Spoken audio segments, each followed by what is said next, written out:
Good morning, afternoon, or evening. So there's two things that you're going to want to have out today for the video that we're going to watch and work through. You want to have your multiplying rational numbers guided notes out. Those are on yellow paper. And you're also going to want to have out your rational numbers review worksheet. It's going to cover a few questions on multiplying rational numbers that we didn't finish the other day. It's also going to cover a couple of questions from the review sheet just to practice some of those things. Keep in mind, I'm going to be polling period 2 students today during academic enrichment to answer any questions, do some more practice, and help get you ready to go for the quiz. We'll also have some time tomorrow before the quiz to do some review and some practice problems as well.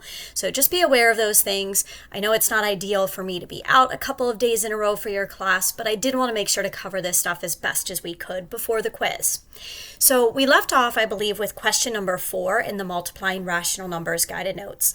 Something to keep in mind when you're multiplying mixed numbers, you have to change the mixed numbers into improper fractions. It's not optional like it is for adding and subtracting. So -4 and 7/8, written as an improper fraction, is going to be -39/8. 8 times 4 is 32. 32 plus 7 is 39. And then -7 1/3, we'll take 3 times 7 to get 21. 21 plus 1 is 22 over 3. And that is a negative fraction as well. Something to keep in mind is 2 negatives make a positive. So if you want to drop the negatives off in your work, you are welcome to do that. Now, you'll notice some extra things in here because I am going to cross reduce because 39 times 22 is not easy to do. So fortunately for us, 39 and 3 both divide by 3. So if I divide 3 by 3, I am going to end up getting 1. So I'm going to replace this with a 1 right here. Take just a moment, see how fast my computer moves. And then when we take 39 divided by 3, that's going to get us 13. So I will replace that with a 13. Now our math here still isn't going to be super easy. I think on your quiz it's going to be a little simpler, but I think it's still good for us to take a look at some slightly more challenging problems here. Now 8 and 22 do not both divide by 8, but they are both even numbers, so they divide by 2. So I'm going to go ahead and cross those out. And I will replace them by their quotients. So 22 divided by 2 is going to get us 11, and 8 divided by 2 is going to get us 4. Now, when we go to multiply straight across, 13 times 11, we did talk about a trick for multiplying by 11. We have a number that begins in 1, ends in 3, and the middle digit is a 4. So that's going to be the sum of 1 and 3. So 13 times 11 is 143, and pretty easy, 4 times 1 on the bottom is going to give us 4. Now, I did already write that as a mixed number here, but I did show long division off to the side so that you could see how I got 35 and 3/4. This one I did have to do long division. So I took 143, our top number, divided by our bottom, just like when we would take any fraction and change it into a decimal. 4 goes into 1 0 times. 4 goes into 14 3 times to get us 12. 14 minus 12 is 2, bring down the 3. 4 goes into 23 5 times to get us 20, and 23 minus 20 is a remainder of 3. Now we don't keep going here because we do want a mixed number, so our whole number is 35. We have a remainder of 3, so this will be 35 and 3/4 for our solution. And again, it was positive because a negative times a negative is a positive. Keep in mind for these problems, you watched a video yesterday on dividing fractions where we did the keep, change, flip. We don't do that for the multiplying fractions problems. All right, our next one is number 5. So we have 4 and 4/5 times -2 and 7/9. So we're going to make each of those into an improper fraction. For 4 and 4/5, we have 5 times 4 is 20. 20 plus 4 is 24/5. 2 and 7/9, we take 9 times 2 to get 18, and 18 plus 7 to get us 25/9. Now, we do have a positive times a negative here, and when we have one negative, our solution will be negative. We can, of course, cross reduce here. Both 5 and 25 divide by 5, so we'll cross those out. 25 divided by 5 is 5, and 5 divided by 5 is 1. Now, 24 and 9, kind of like our last problem, do not both divide by 9, but they do divide by 3. 24 divided by 3, when we cross that out, is going to get us 8, and 9 divided by 3 is going to get us 3. So we'll replace those there. Now, when we multiply straight across, our answer will be negative, of course. We've got 8 times 5 to get us 40. We have 1 times 3 to get 3. So we end up with negative 40 thirds. I did do long division, taking 40 divided by 3 to change that into a mixed number. 3 goes into 4 once to get us 3. 4 minus 3 is 1. Bring down the 0. I forgot to include an arrow there, so maybe I should include that. So bring down our 0. We've got 3 into 10, 3 times to get us 9, and that leaves us with a remainder of 1. So our final solution here is going to be negative 13 and 1/3. You might have been able to determine that mixed number without having to do long division, but I still wanted to show it there for you. All right, number 6, negative 3 3/8 times 2 1/3. Let's make these into improper fractions. So negative 3 3/8 is going to be negative 27/8. 8 times 3 is 24, plus 3 is 27.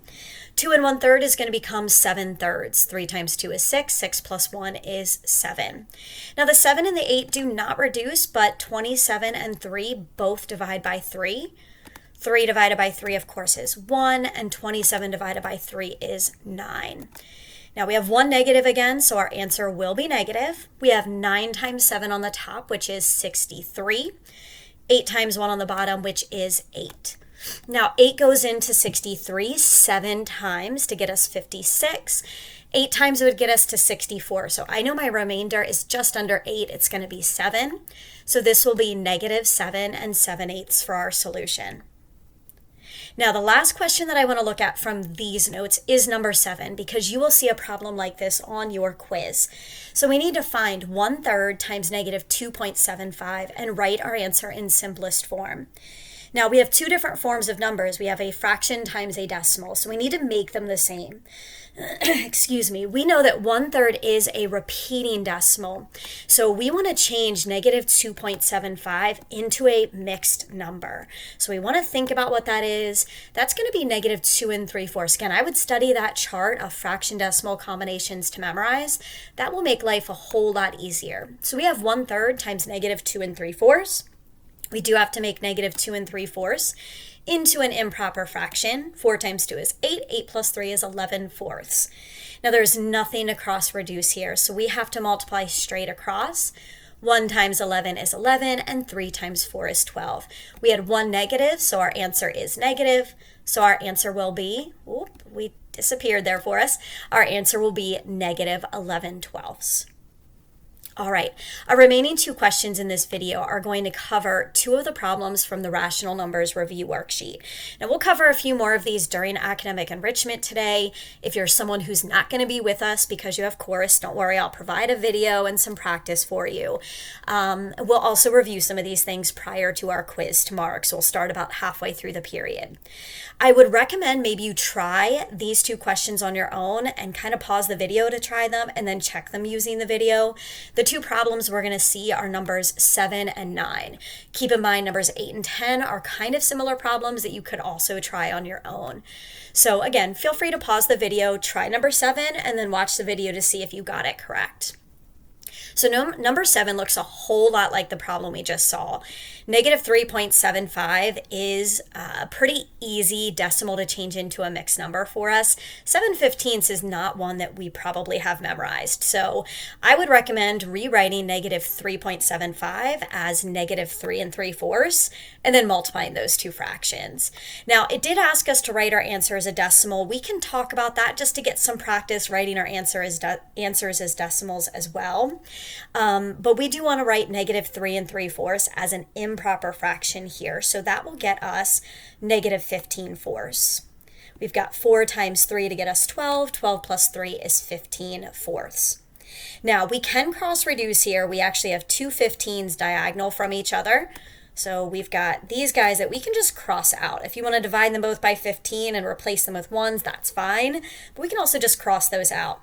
Positive times a negative is going to be a negative, and we have 7 on the top, 4 on the bottom, so that's going to be negative 7/4, which is equivalent to -1 3/4. 4 goes into 7 one time to get us a remainder of 3. Now, it did say in the directions to write our answer as a decimal, so we're going to do that off to the side.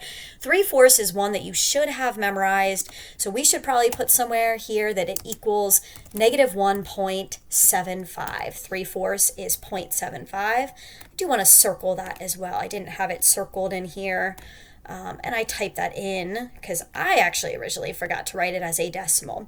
Some questions might say to leave them as mixed numbers. Others may say to write them as decimals. I think it's good to get practice both ways. All right, let's go ahead and take a look at number 9. Again, feel free to pause the video. Try this one on your own. This one is a division problem though, so pay attention. This one says, what is the value of the expression x over y if x equals -4/9 and y equals -2/5? So x over y is the same as x divided by y. Now, I didn't automatically write that down. I think I did on my answer key. But that means we want to take -4/9 and divide it by -2/5. So that fraction bar represents division for us. So we have -4/9 divided by -2/5. Now, remember with division of fractions, we do keep, change, flip. So keep -4/9, change division to multiplication, and flip -2/5 into -5 Now, both 4 and 2 divide by 2, so I'm going to go ahead and cross those out. 4 divided by 2, of course, is going to get us 2, and 2 divided by 2 is going to get us a 1. Now, when we multiply straight across, a quick reminder that negative times a negative, or even our original problem, negative divided by a negative, will get us a positive. Remember, 2 negatives when we multiply or divide get us a positive. We do 2 times 5 to get 10, and 9 times 1 to get 9, and it will be positive. Now, the directions did say for us to write it as an improper fraction in simplest form. I also put the mixed number here. Just thought it wasn't a bad idea to include that. So both answers are fine. Just pay attention to whatever the directions are asking you to do. We could even write this as a decimal. 1/9 is one of the decimals fractions that I suggested you memorize. So if you did write it as a decimal, this would be 1.1 repeating. We'd have to put the repeating bar over that 1. Since 1/9 is 0.1 repeating. Remember, the ninths is just that numerator, that top number that repeats. So I appreciate you watching the video. Hopefully you completed a little bit of practice here. Like I said, we'll see a little bit more before the quiz. We'll also talk a little bit during academic enrichment just to make sure we feel pretty good about these things. Again, thanks for listening.